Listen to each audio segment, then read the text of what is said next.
Okay, good afternoon. I'd like to welcome you to this afternoon's presentation. This is on Agriculture and Horticultural Science Level 3 webinar, in particular looking at market forces and at the end of it, in the next hour, production process. I'd like to welcome Ross Redpath, who is going to be presenting today, and he will be talking about both these standards. So if you have any questions, direct them into the chat and we will get Ross to answer them for you. Ross is from Inglewood High School and is a very experienced practitioner at Level 3. So any questions you feel you need to ask, please do so. I'd also like to thank Study It, who has allowed or been enabled these presentations and webinars to take place. So thank you, Ross. Thank you for your time. And we'll let the students hear all that you have to say. Thank you. Yeah, thank you, Kerry, and good afternoon, everyone.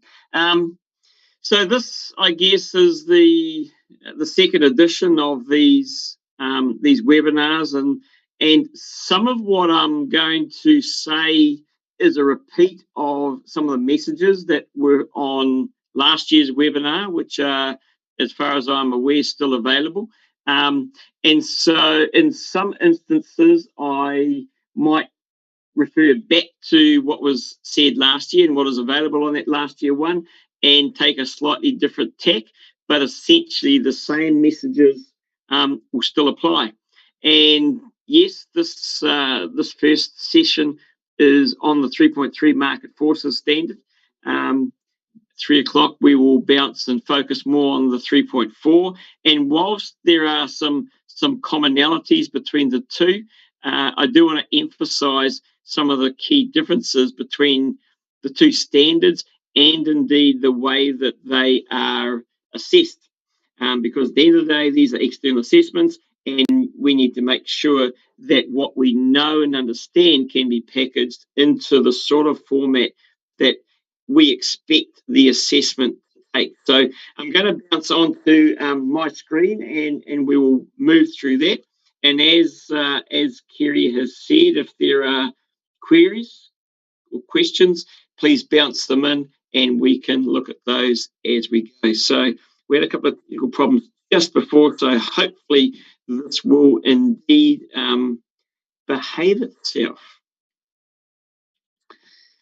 And we need to bounce down here. Okay. I'm going to minimize the side bit. Okay, so the first thing I want to do is talk a little bit about what the examiner themselves said about last year's exam and give us a little bit of a guideline as to some of the key messages that were indeed in last year's examiner's report. Your teacher may have gone through this already, but I just want to make sure that any of these key messages are indeed identified, so no one sort of trips up. So last year, basically, it was a single question with 3 parts. That doesn't mean that you only need to do a few parts. As with any of these exams, you need to make sure that you attempt every section. Really, really important. The candidate, yourselves, had the opportunity to select the market forces to use in your answer from the list provided. No tricks there. It's been like that for many years. The key thing was, if I bounce down to this third bullet point, I asked to respond to a market force that affects the supply of your first primary product, and then a different market force that affected demand for a second primary product. Now, one of the key messages I give my students, and this is one exam that you need to make sure you read the whole paper, read all the questions before you begin, and by doing that, you are considering all the questions and what product best suits each section. In other words, let's say the demand question or the demand part was first. which product that you have studied, because for this paper you're going to have to refer to two different products. Which product is going to be the best for answering the demand questions that have been asked, which is going to be the best for the supply questions that you have been asked. The risk you have of ploughing straight in is you might choose, let's say you choose lamb for the first section, and you get to the second part or section, and you realise, oh, gee, lamb would have been a great choice for this question, but you've already used it, or you've got to get messy and delete the first part of the paper and choose another product. Unnecessary admin. So really, really important message here. Make sure you read the entire paper. My suggestion is, having read it, you enter in the products that you're going to use for those first two sections, and then you're away. Okay. The third product typically was one which in previous years you could answer on either. You're given some extra data, etc. The key messaging though is around those first two parts. Other thing the examiner said, and this is really important and goes across pretty much all three of the AgHort externals. You need to have data and information that is recent. And I'll refer to this when I look at some examples in a moment. Hopefully you have got prices which are current, and some prices from the last 2, 3, up to maybe 4 or so years. Whilst it might be really interesting to know what the price of kiwi fruit was back in 2003, with respect to the current market forces, it's not really that relevant. So you need to make sure you have up-to-date prices, up-to-date quantities. And in most cases, those are available if you go hunting, and hopefully you have got those from your work over the course of the year. Okay. The other thing, which is an ongoing challenge for us as teachers, is getting students to plan their work. I spoke about looking across all the sections and making your product selections a moment ago, but actually working out what you want to put into your answer, working out how it could best be structured before you just roar in and start writing furiously. 5 minutes planning will often save 15 minutes writing in the course of the exam. The planning page is there. Even if you use it just to scribble down some key figures and key words and facts at the beginning, just to get you in the flow of the exam, the standard, the subject, that sort of thing. Often there's a bit of a crazy time at the beginning of an exam, and it's a nice way to actually get you into the mindset and get you into what you want to be telling the examiner about, and all the stuff that you actually know. If you happen to look at last year's presentation, you would have seen this diagram which I referred to.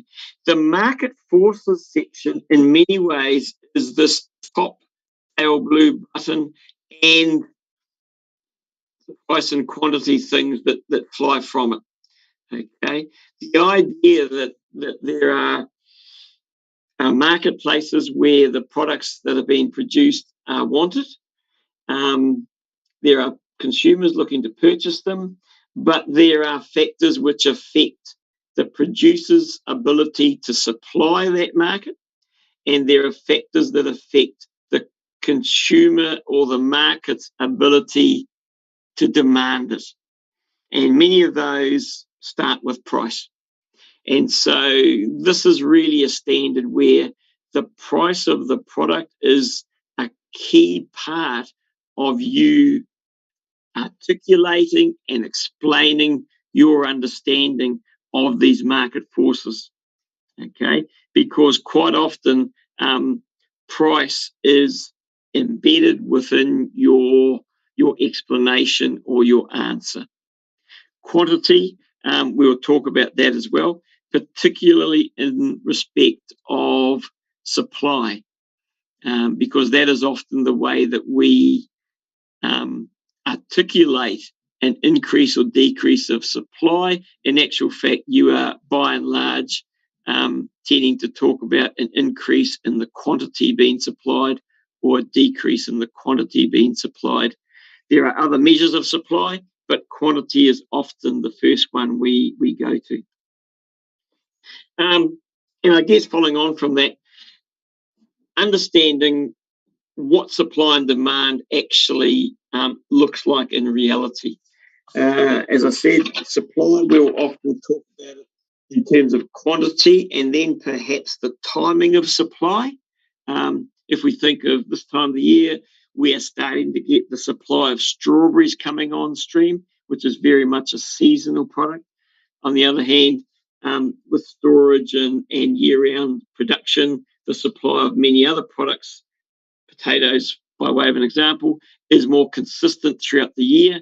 But year on year, we see changes in the quantity due to climate, due to price trends influencing producers' planting decisions, all of those sort of things. The big frost event 6 weeks ago will obviously have a big supply impact on many horticultural crops this season because of the effect of the frost damaging both flowers, new buds, etc. Demand, we often can look at demand in terms of the price that is being paid, but also in terms of the quantity being demanded. So the two tend to go a little bit hand in hand. But demand, once again, we cannot just say in our answer, oh, the demand's gone up. Actually, what justification or what evidence have you got for that answer?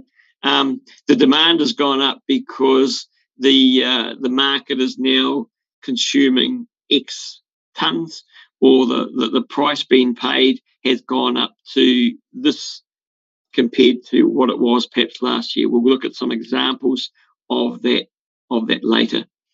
And the other thing to realise, and this is why reading those questions is really important, some market forces apply to both supply and demand. Others will have a stronger link to one or other. And so you need to look and think carefully, look at what market forces you are being asked to select and whether that suits your product's supply, your product's demand, and make your choice on what's going to work the best. Example of quantifying supply. This is a graph. I haven't put the last couple of years of volume on there, but here we've got the milk volume being supplied in New Zealand right in 1979.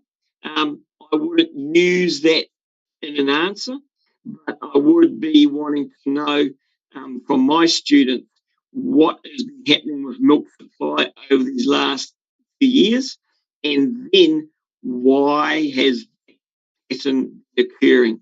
Okay, and in this instance, you can see a slight decline in supply of milk over these years. Why is that? What has been happening with climatic events? What has been happening with the price the growers are receiving? What has been happening with a whole range of things which may ultimately affect that overall supply of milk from New Zealand's dairy farmers? Lamb, another example. Once again, a couple of years, I haven't got this last year in there yet, but as you can see, reasonably steady, but we do see a bit of a decline in the last few years here. What is driving that decline? What are the factors which are resulting in that lesser supply, as evidenced by, in this case, the numbers of lambs which have been ultimately slaughtered and put into the primarily the export market.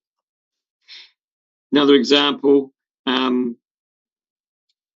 export tons of different apple varieties. Here we've got the ability to look across different varieties over different years and see changes, and then maybe try and explain why the changes are occurring. So in this instance, you can see for the years I've got here, Braeburn has been relatively constant in terms of the tons of Braeburn being supplied or produced. Cox has been relatively constant, bit of a down in this year. This had increased last year here, wonder why. And then you have the new kid on the block, in this case Envy. Why is their supply been growing so strongly? And ultimately we would relate that to probably the price that Envy apples have been receiving relative to some of the others. So being able to quantify the supply allows you to more easily explain or link factors that have been affecting the supply of that.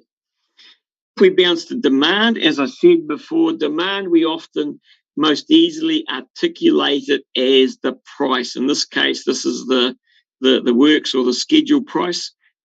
What's been happening with that, and then why has that, what's been driving any price differences? In this case, with you can see some significant price difference between the previous year to the current year. What are the reasons behind that? Is it around things like exchange rate? Is it around things like a seasonal thing, because suddenly we have got either a shortage of animals, farmers are withholding them because there's a lot of grass, it's been a great growing season, whatever. But ultimately linking it back to an identifiable reason and the prices which are being referred to.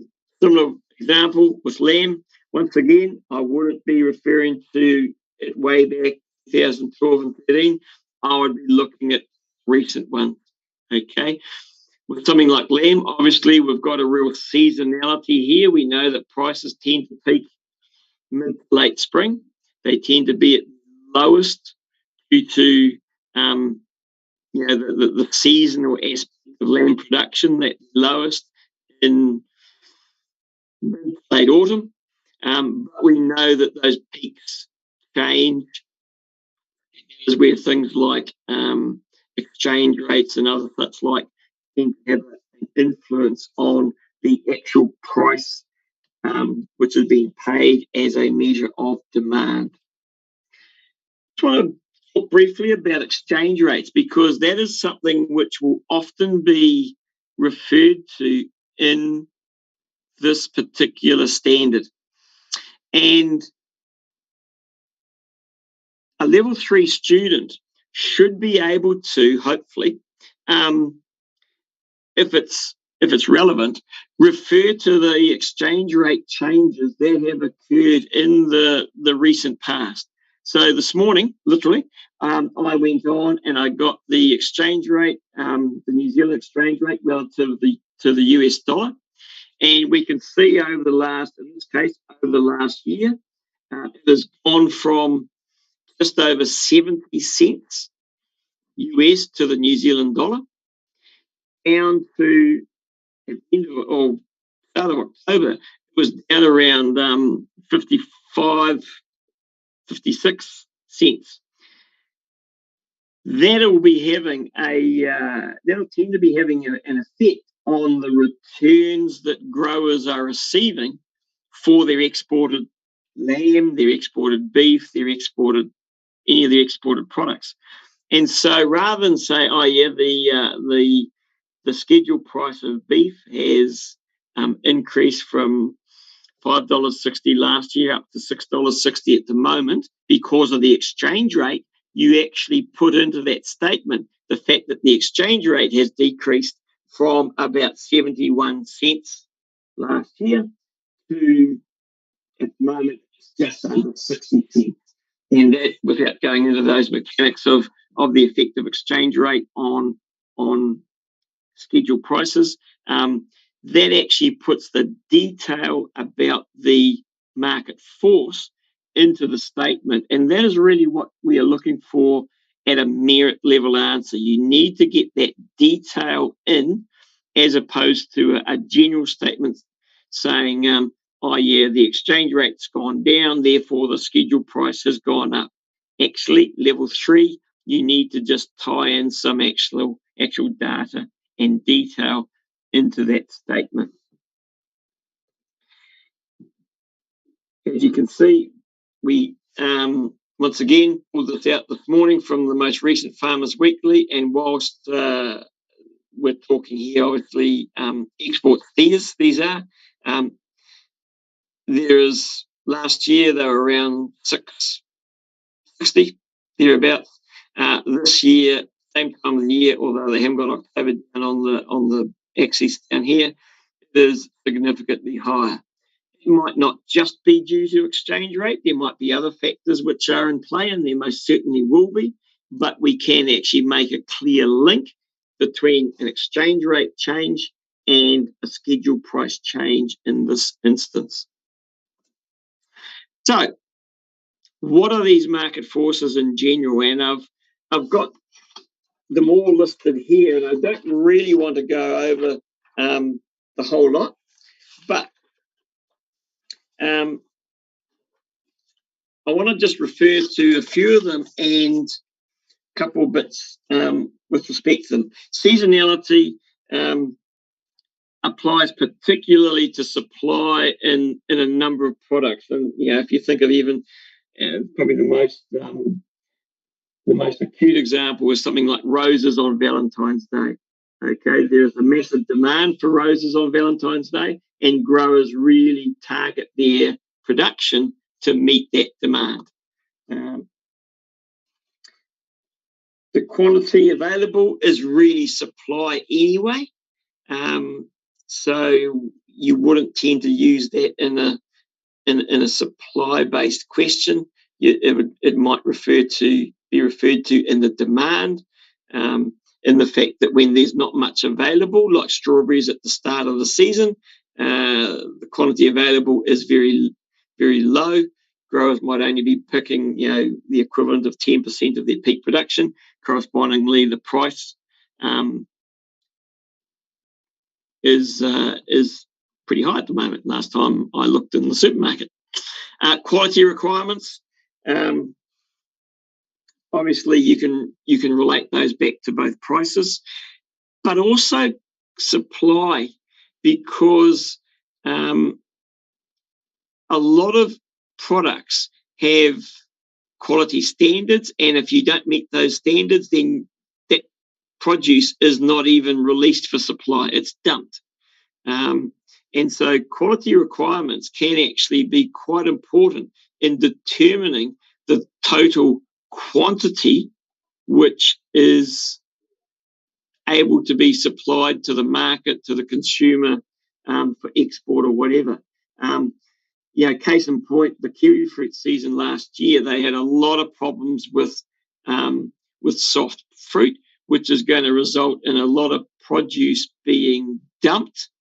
And that may well end up with, when the final figures are done, that may end up with the per tray price for kiwi fruit being quite high, because the quantity supplied was down due to the dumping of fruit due to the quality issues they have had. So sometimes when you are making these linkages, you've got to go through 2 or 3 little parts of it to get to the actual the final bit. So it might not just be a single linkage. You might have to go through 2 or 3 things: quality requirements, poor season's fruit, dumping of fruit, less fruit available, higher prices per tray carton, those sort of things. So you really tell the story. I've said before, price, got to have it. Got to know what the prices are. Market manipulations is one which people often struggle with, but probably the best examples of market manipulations are indeed quality standards, or in a very specialised case like gold kiwi fruit, the licensing of gold kiwi fruit, which in turn basically controls or restricts the supply of that particular variety. So you and I can't just go out and buy a whole lot of gold kiwi fruit plants and plant a few hectares. It is controlled, and in doing so, they manipulate the market, they manipulate the supply, and in doing so, hopefully maintain a higher price over time, and are able to manage the marketing and sales of that particular variety. Market trends. So a trend is a historical change in the demand for a product from which future predictions might be made. And demand most typically is seen as price, but it could also be around one sitting below it, consumer preferences, and therefore people's willingness to pay for a particular type or quality or whatever. Organic produce, free range eggs, that sort of thing.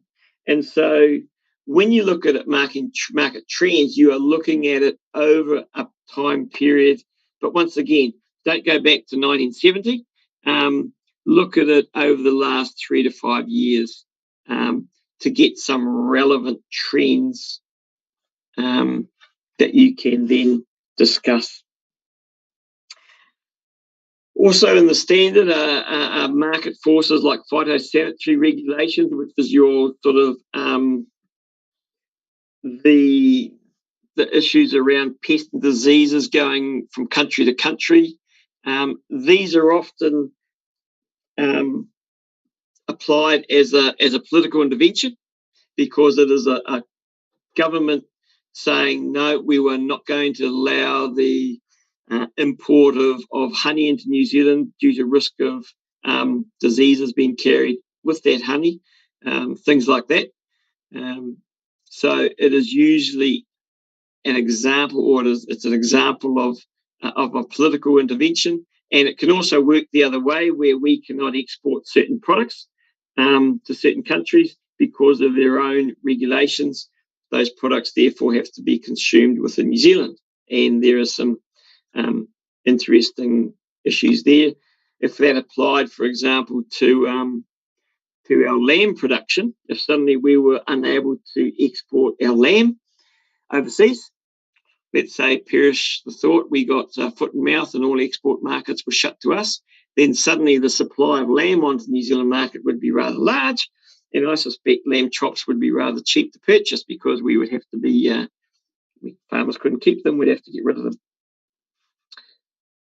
Weather events, more a supply-based market force affecting the quantity and, as I said before, sometimes the quantity, because the overall quality has been impacted and don't meet the standards that the industry has.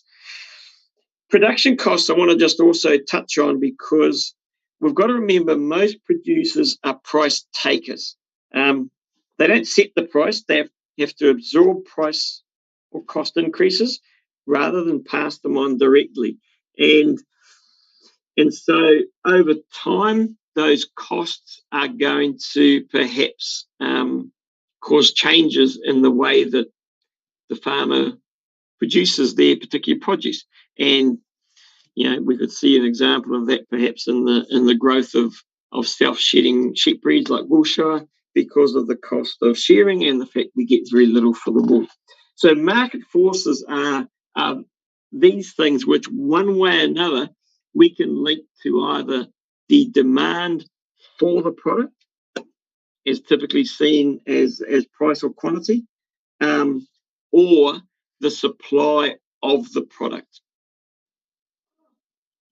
And as I said, it's just a chart which I've sometimes had students fill in, looking at which ones affect supply more and which ones affect demand more. I took this photo a year or so back and just showing supply and demand in real life. So the supply, basically the banana industry in North Queensland got smashed by a cyclone.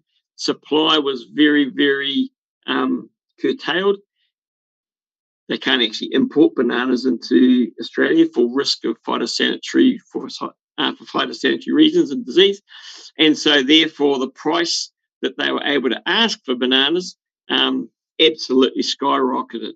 So the price really reflected the shortage of supply, as opposed to everyone suddenly wanting to buy a banana, but that was the price they could actually get for them. I want to finish by just looking at a couple of examples of some questions which have been put out as examples, I suppose. And so I've phrased this question in terms of pork, which is a product that occasionally my students have chosen. And as I've said here, the demand for pork is often represented by the price the grower receives and the quality being demanded by consumers. So here there is they had a choice of three: promotion, quality, and whatever consumer preferences might be in play. All three actually apply. The candidate in this case would have just worked out, okay, what evidence can I put against each of the market forces? We know that pork is actively promoted, especially New Zealand pork, because we import a lot of pork. How has that affected demand, as perhaps seen by the price being paid? The quality of the product, and there are quality measures of pork, fat depth, things like that, which are reflected in the price that the grower is receiving. And consumer preferences, the preference to having free range pork, which will by and large command a much higher price, be it as a scheduled price or even at the supermarket, compared to non-free range. So being able to explain the market force and being able to link it to a specific measure of demand, usually price or quantity. Okay. And then the typical end, which is at the excellence level, which one has had the greatest effect on the price in this case, and justify your selection. Sometimes in these justification parts of the question, there is no right or wrong. It is your ability to say, well, this particular market force is more significant than the other one for these reasons. And so it is putting that evidence on the paper about why you have chosen that particular one. What is the evidence that means that it has a greater effect on price or demand than some other choice? And if you are strategic with your choice of market forces, then you will find that answer becomes a lot easier to construct. Supply question, pretty similar. Once again, we have got 5 market forces which have been listed. Choosing one for a product and then explaining its effect on the supply. Once again, we are probably going to be talking about supply in terms of quantity. It may well be around the seasonality of supply or something like that. But reading the question carefully considering the options that you have available, and then constructing your answer with that evidence sitting alongside. These were from some previously published schedules, so no tricks there. And I think the key thing is a lot of these answers are not asking you to write screeds and screeds of information. It is the quality of the information that is being looked for. And I'm going to bounce to this market trends one by way of an example. Here we've got an answer which has been talking about apples with low chemical residues satisfying overseas consumers, and how growers have been meeting those consumer preferences. And as a result, you've seen an increase not only in volume, but here we have some detail about the increase in price, which is your measure of demand. Okay, so really important that the detail is given not only about the factor, but also the impact on demand as such. And that's just an example of the sort of data which may be relevant to this standard. So the fact we have got, in this case, supply volumes, we have got prices, which are an example of demand, and those, and you don't necessarily have to go to the nearest cent, but in round them off, you can see patterns, and you can actually use the data to explain your various market forces. Okay, Kerry, do we have any questions? No, not at this time. No, they're very quiet today. Very quiet, that's good. So the presentation, the PowerPoint that I've basically been referring to, I'm going to make sure it is available, which just, I guess, allows the framework of the conversation that we've been having to be referred back to. And